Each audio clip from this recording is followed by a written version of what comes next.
Sponsored by Raid Shadow Legends. Cleveland, Ohio, the 1970s. The city doesn't currently have the best reputation. In fact, it's absolutely god-awful. For the last few years, it had gone through sky-high crime rates, rising poverty levels, and major industrial pollution. Industrial pollution so bad that just a few years ago, one of its rivers actually caught fire. On 13 separate occasions. Things were not good, and several organisations in the city decided enough was enough. One of these organisations is United Way of Cleveland. Set up in the late 70s, the group was dead set on helping out the city's financials. For the next few years, they help out local communities by fundraising millions of dollars and distributing it to local agencies and institutions. That was all well and good, but it wasn't quite as grand as what George Fraser, the marketing manager of United Way, had envisioned. He'd set his sights on something much bigger. In early 1986, a few members of the group gather round. At this point, Cleveland had cleaned itself up a bit, but the city's reputation still lingered. Something had to change. Fraser decides that what the city needs is a bit of rebranding. Cleveland was going to become cool. But how? Well, he had an incredible idea.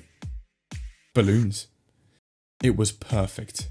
All they'd have to do is round up a few students to pump them up, sell a few kids some sponsorships, and then just let them off into the sky. It couldn't be simpler. They just had to come up with the right amount of them. They eventually agree on a nice round number. 2 million. With that many balloons, it would be a world record, even beating Disneyland, who'd launched 1 million balloons a year before. It was going to be massive. They asked the city council for permission. 2 million balloons? Of course. The local airport? Fine with us. The police? Go right ahead. And with that, they begin planning. Saturday the 27th of September, 1986. The day of Balloonfest. Hundreds of thousands of balloons are netted in a 3-story scaffold standing at the centre of Cleveland's public square. In it, 2,500 students and other volunteers, hard at work, pumping even more. Things are looking good. Public turnout is massive, with thousands of people watching from the square and even more from afar, and United Way has raised over $500,000 through balloon sponsorships. Things are going swimmingly. However, there is a slight problem. There's a rainstorm, and it's headed straight for them. The managers of United Way are informed immediately. A rainstorm hitting the balloons has the potential to be absolutely disastrous. But most of the balloons are already pumped. And so, an executive decision is made. Gentlemen, we're going to have to stop pumping and pack up. We're launching earlier than expected. And at 1:50 PM, 1.4 million balloons are released. Quickly before we move on, have you ever heard of Raid Shadow Legends? Like fighting through hordes of enemies in epic battles, Raid has tons of them. Enjoy collecting suspiciously underdressed characters? Raid has hundreds of them. What about finding and earning upgrades to improve your characters until they're borderline unstoppable? Raid's got thousands of them. But that's not all. How about a gripping and exquisitely written campaign, ruthless dungeons and epic boss fights, and tons of loot? What's that? You don't like playing as Big Purple Nipple Man? Well, just open that shard pack you just unlocked and play as someone else. And if you're bored with all that, then you can jump into the arena and flex your fresh new gear on every nerd that crosses your path. Also, Raid just released a massive update, tweaking 20 champions and allowing you to build your own upgrades in the new Forge. Raid has it all, and it's free to play on Android, iOS and PC. And is that a free welcome pack with 1 clan boss key, 1 energy refill, a 1-day XP boost, 5 mystery shards, 50 gems, 50,000 silver and a free character? To get it, just sign up to Raid through the link in the description below within the next 30 days.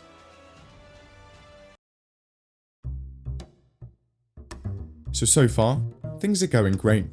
People are out in droves, everyone's having a good time, and Cleveland just set a monumental world record. For a brief moment, it looked like they'd pulled it off. Then something started happening. See, the idea was that the balloons would float up into the atmosphere, scatter, and then either burst or deflate before falling back down to Earth. That's not what happened. It turned out that the rain showed up a little early, and as soon as the balloons drifted into the clouds, they were met with a front of cold air and a shower of rain. And they came straight back down again. The result? 1,429,643 balloons come floating back down to Earth, flooding the streets of northeast Ohio and clogging Lake Erie. Things go downhill from there. It's not long before car crashes begin to pepper the city as drivers swerve in and out of the hellfire from above. And it turns out that tens of thousands of balloons in and around the local airport prove a bit challenging for incoming and outgoing traffic. And after balloons completely coat the runway, they have to outright shut it down. Specially protected nature reserves a few miles up the lake in Canada are also hit, clogging their beautiful lakes and untouched beaches with tens of thousands of vibrant, multicoloured rubber balloons. Some horses were also injured. It was total chaos. It doesn't end there though. It turned out that United Way had failed to check with the Coast Guard for any active emergencies on Lake Erie. As it turns out, there was. A day before launch, 2 fishermen had gone out into the lake. They never came back. It was now the day of the launch, and they still hadn't come back, so the Coast Guard are sent in. But then come the balloons. Needless to say, this complicated matters considerably, but a few hours into the search and the men's boats are spotted, anchored near a breakball in the lake. The men had to be near, so the Coast Guard then send in a search and rescue helicopter. However, it ran into some issues. It turns out that it had severe difficulty reaching the area of the boat, due to the asteroid field of balloons in the way. Yeah, we're heading back, boys. So back out come the boats. They roam around the lake for hours in search of the 2 men, but the tens of thousands of balloons in the water make it impossible to see anything. In the end, the search just had to be cancelled. Tragically, the bodies were found washed up on shore 2 days later. After thousands of dollars of damages, hordes of car crashes, and 2 fatalities, the brunt of Balloonfest had finally passed. And in the following days, massive efforts to clear the balloons from the city go underway. But the balloons were relentless, still appearing even weeks after the event, though mostly on the Canadian side. In fact, the majority of the balloons actually ended up in Canada, despite the country having nothing to do with the launch. Naturally, they were not very pleased.